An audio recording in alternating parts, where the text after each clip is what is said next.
wanted to go over some fire protection tips for wildfires. I live in a Tier 3 extreme wildfire danger area, and there's all kinds of websites that tell what to do outside, you know, in your 30-foot zone and your 100-foot zone away from the house. There is not a lot that tell what to do close to your house or on your house to try to protect it even more.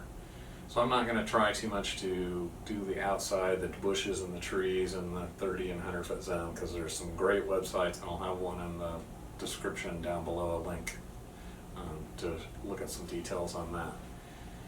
But I did, after a lot of searching, finally find a couple of websites that had details on what to do on your house and the immediate, like 0 to 5 foot area really close to your house, that you shouldn't have any flammable areas in there. I have a couple links for those in the description down below. The one PDF that's really long is a great amount of detail on different things. So some of the stuff I'm going to go over is for my house, the way my house is built. Different houses, the way they're built, I don't know about, so you'll have to look at the PDFs and the different links and try to use some of the stuff I give you and figure out, you know, what else based on the construction type of your house. Like, I don't know too much about stucco houses and that type of thing. Most of the danger, I didn't know till a few years ago, isn't from a big wall of flames hitting your house. It's from embers blowing ahead of the fire. And you can have tens of thousands or hundreds of thousands of embers blowing at your house, swirling around, and they'll try to find every little entrance there is to go into. They can go through your attic vents. That's the biggest danger there is. The old rule was like a 1/4 inch screen, and that was mostly just to keep, you know, birds and bugs and, you know, wasps or whatever out of your attic. 1/8 inch screen is way better because it will keep the bigger embers out of your attic. But that's still, even 1/8 inch and smaller screens, embers will still go through. And if you go to a smaller screen, like 1/16 of an inch, which is like a window screen, that's so small that eventually that's going to clog up with dust and cobwebs, and that'll be a problem. So what do you do there? What do you do with all the cracks and crevices and different things around the house? That's the kind of things I'll go over. I put my glasses on here to go over my low-tech teleprompter for all the details that I otherwise won't remember. The things really close to your house, like plastic or wood patio furniture, are bad. They can catch fire, and if they're right up against your house, you're just asking for it there for your house to catch on fire. Some of this stuff you could think, well, I'll just move it if there's a fire coming, and sometimes maybe you have an hour or two, you can see the fire, you know, miles away, and other times, like the campfire that happened last year, there's no warning at all, and you don't have a chance to go and move anything. So it's better to try to get rid of or move away the things that are going to catch on fire, like some of the mats for the doormats are flammable. I've seen those big, thick bristle ones that seem like that would just catch on fire. Bushes right up underneath, against the house in the front. One of the web pages call it like the Home and Gardens picture perfect house, is you got to have your row of bushes under the windows. Those are super bad for fire danger. If those catch on fire, there's going to be a big, huge flame there right up on the house, and that can break your windows, and then the flames and embers can blow right in your house, and then you're doomed. The new fire rules in California say you need a non-combustible siding. There's the hardy board type stuff that looks like wood, there's stucco and different types I probably don't even know about. I don't have any of that. So I'm hoping just to keep everything flammable away from the house. I would think my wood siding with the paint on it, embers could probably slam into that all day long, and it's not going to catch on fire as long as there's no cracks or crevices for the embers to go into, and as long as I can keep the flames away from the house. Tempered windows are best because they won't break as easily, and I know, you know, replacing all your windows, of course, is like an expense that is crazy high and nobody's really going to do. But if you're going to ever change your windows out to better dual pane windows or whatever, get tempered glass. That will keep the windows from breaking in a fire. Things like keeping leaves and pine needles off the roof. Use a blower or something to keep your roof clean. The leaves and pine needles around your house, especially within that 0 to 5 foot range, there should be nothing.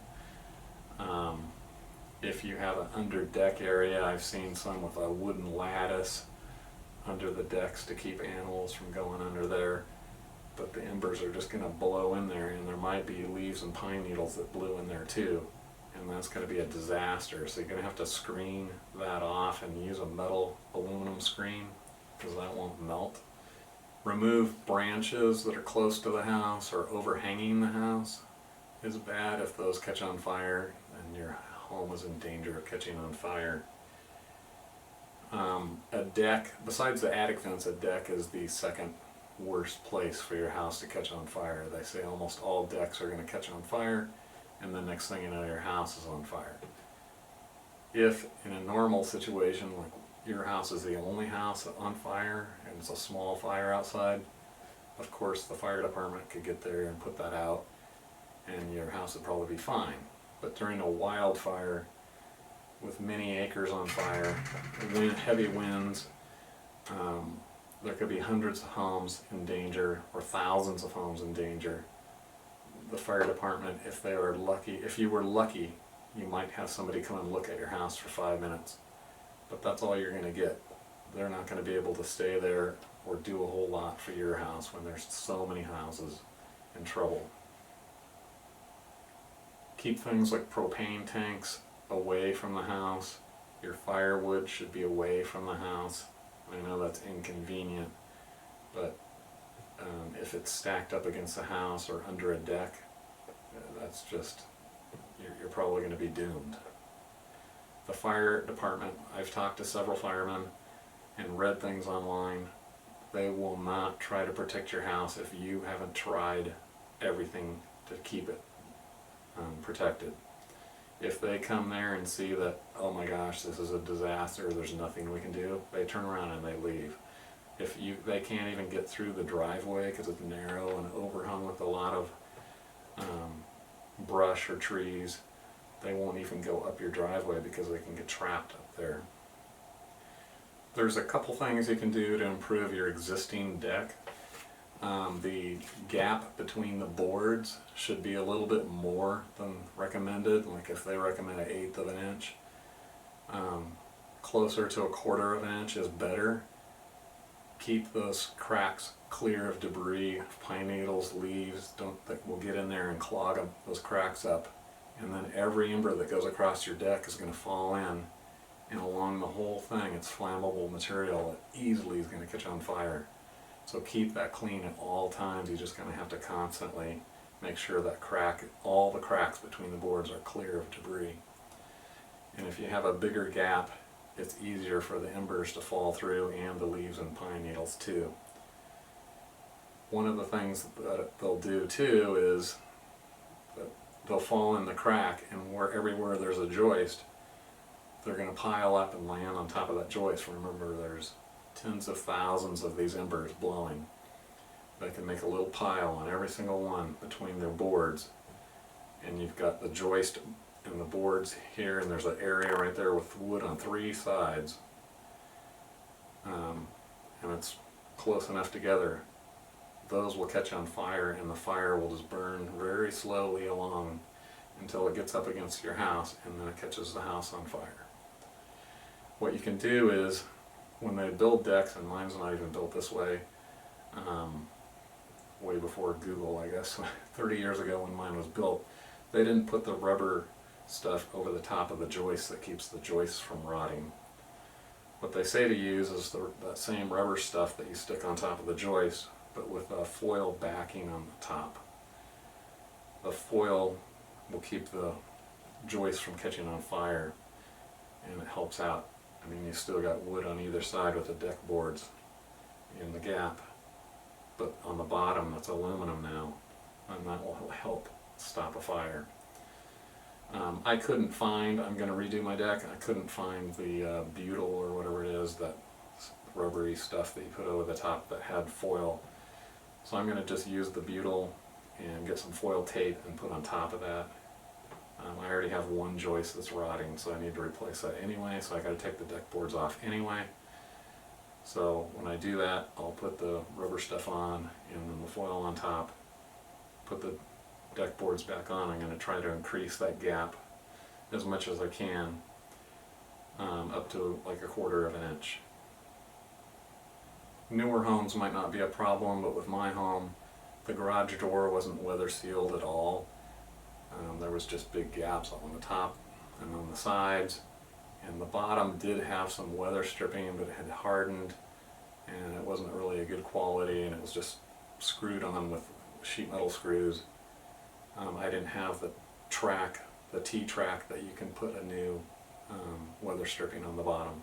So I actually bought a new T-track for the bottom of my garage door and bought a super nice weather stripping that comes on a long tube, and then the tube just compresses as it hits the different areas of the concrete, so if it's not level, it can, up to like over an inch thick, it can adjust and make it so it clamps down every single millimeter so that no embers can get underneath.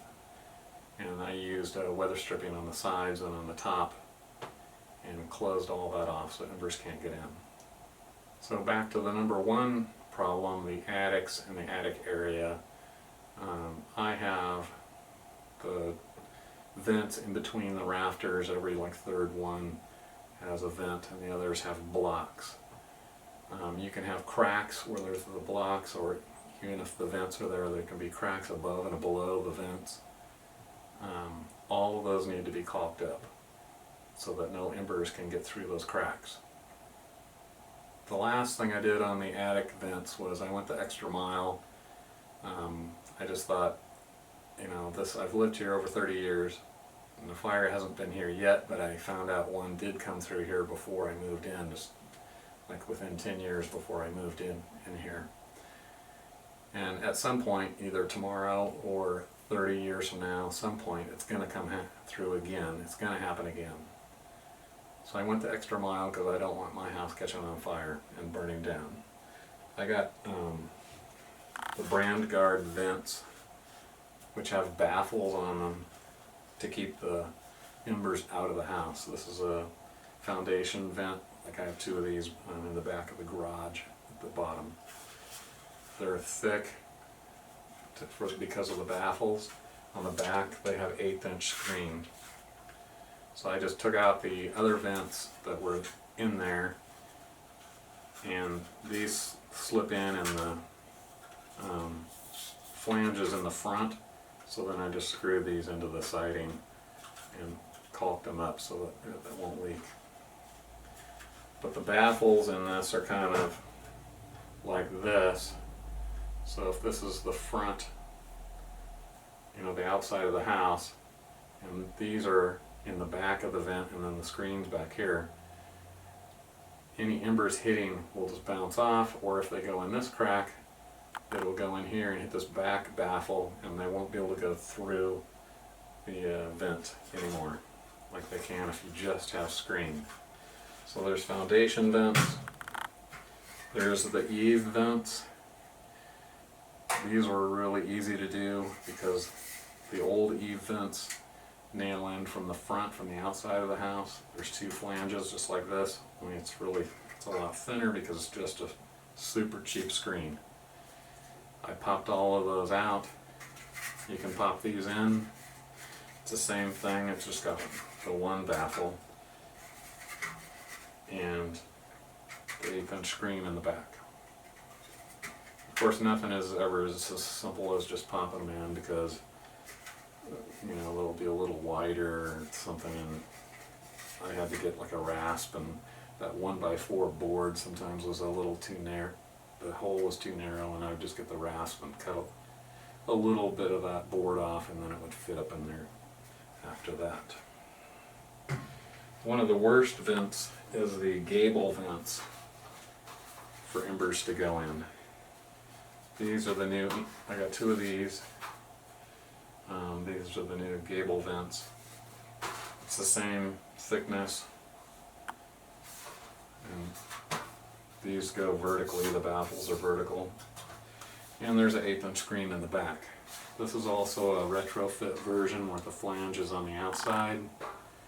And I can just caulk it and screw them in, and then paint them so that it matches with the house. So my downstairs has the eave vents like this.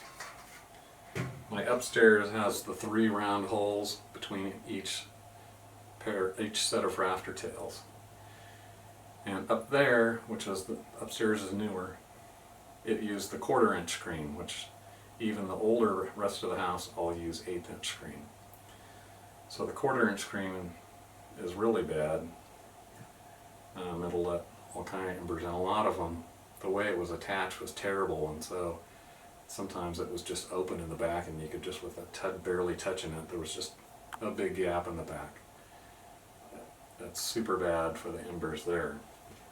Brandguard has vents for those that have a baffle design, so there's holes in the front.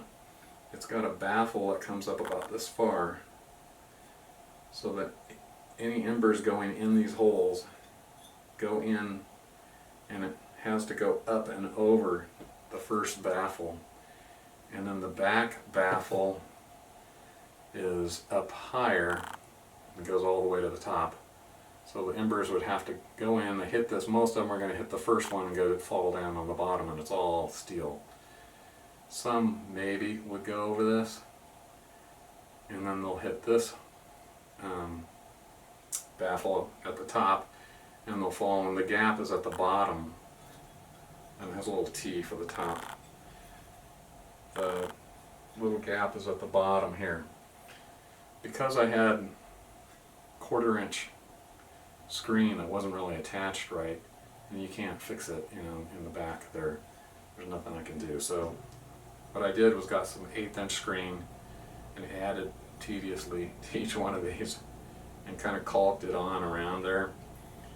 And then because I thought, if they're going to get through there and set back here, I don't want some of them to fall out and land on the wood or go through that 1/4 inch screen. I don't know if that's necessary, it's probably going too far, but I added that little screen. And then because I had a bunch of the aluminum tape left for another thing, which I'll explain in a minute, I had some little thin strips. I just used a couple of those across the bottom over the top of that to kind of add another baffle, so I don't think any embers will ever get back past these vents. I had a bunch more of these holes in an outbuilding on the vents for that, and I didn't want to pay a bunch more money for these, so I kind of, because it was not 2 stories up and not on the extension ladder, I thought, well, I'll tediously make my own. And I don't have any data or certification on my method that I came up with, so if you use it, it's at your own risk. Think about it. You decide if it's good enough or whatever. If you want to follow that method, it's up to you. I'm just telling you what I did on my house. I'm not recommending anything, especially if it's my own design. But I used the aluminum tape and put inside the hole, and it still has a screen in the back. Then I got some coarse steel wool and put in there, not too much because you want the air to go through, but that would catch any embers.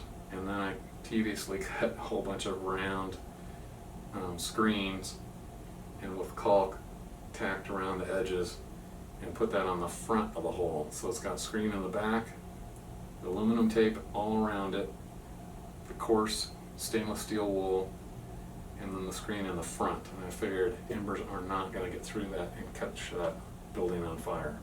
There was 90 holes in that one, and I just didn't want to buy 90 more of these, so I just made my own. One of the things about these is this is for 2-inch holes, and I measured mine 2 inches. Great. Ordered a bunch of them. Get them, and you know, I want this to go nice and quick because I'm up on the 2nd story with my extension ladder.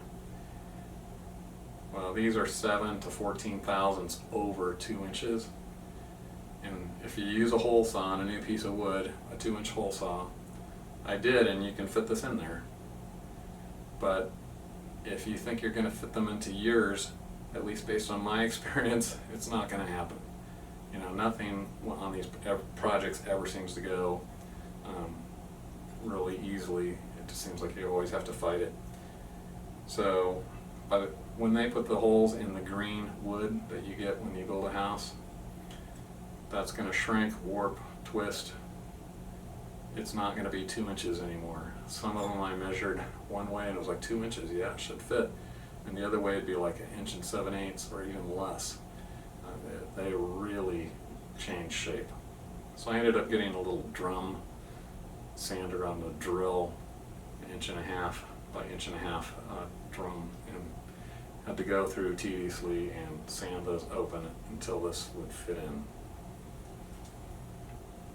Another thing that's nice to get is some, not those little fire extinguishers that hardly have any stuff in them, but I got some of the bigger canisters, a couple of those fire extinguishers, so that I can put out some bigger fires. Also, a good idea is to have some long hoses in the front and in the back, or however your house is, where you can reach different things that might be on fire, or you want to wet down before a fire's coming. However you want to do that, that's another thing that might save you. If a fire's coming, what you can do is make up a list ahead of time and kind of order things in the most important to the least, because depending on the time, you might get none of them done and have to leave instantly, or you might have time to get half of them done, or maybe you have time to do all of them. You should go around the house, all the windows and doors should be closed. You can't let the embers be blowing in the house. Any plastic trash cans, plastic lawn furniture that happens to be close to the house, drag it away from the house as fast as you can and get everything flammable away from your house. I mean, if there is leaves and pine needles that have built up since you last cleaned that up, if you have time, you know, it's at your own risk, so don't do something stupid and stay too long. But if you have time and the fire's still far enough away, you could also rake that stuff real quickly away from the house. You don't have to clean it all up and do something with it. Just get it away from the house and leave it wherever, just further away from the house. Any propane tanks or anything else flammable, get it away from the house before you have to leave. I'll have links down below for all the products that I used, anything that tools to help me, or just actual stuff that I used around for the vents and the Brandguard vents, all in the description below, so please check that. If you're going to the extra mile and hardening your home against wildfires, just make sure you go around your house looking at the house, and every crack, every crevice, every little hole that you see, you can use aluminum screen, caulking, whatever. Try to get everything sealed up so that there's no place for embers to land. Some of the videos I saw, that embers landed in a stone wall on the side of this house, and apparently there was a hole because they went in, and pretty soon this hole, that you couldn't see on the video, you could see fire coming out of this stone wall. So there was a hole or a crack or a crevice, and embers got in and set the house on fire. And remember, again, there's that other link down below that will show how to do the trees and bushes and brush or whatever you have outside in the 30 to 100 foot zone. They explain it far better than I could. It was just, like I said again, it was hard for me to find anything to do on your house itself to harden it against wildfires. My brother-in-law is a firefighter, and he gave me some tips, and then the rest of them I just found online. They were just very difficult to find, and that's why I made this video, to try to put some of them together and give some of the links to these other harder to find places, so hopefully that helps. If I missed anything, please comment below. If I had something wrong, let me know. If you can hit like and subscribe, that will help me out. Thanks for watching.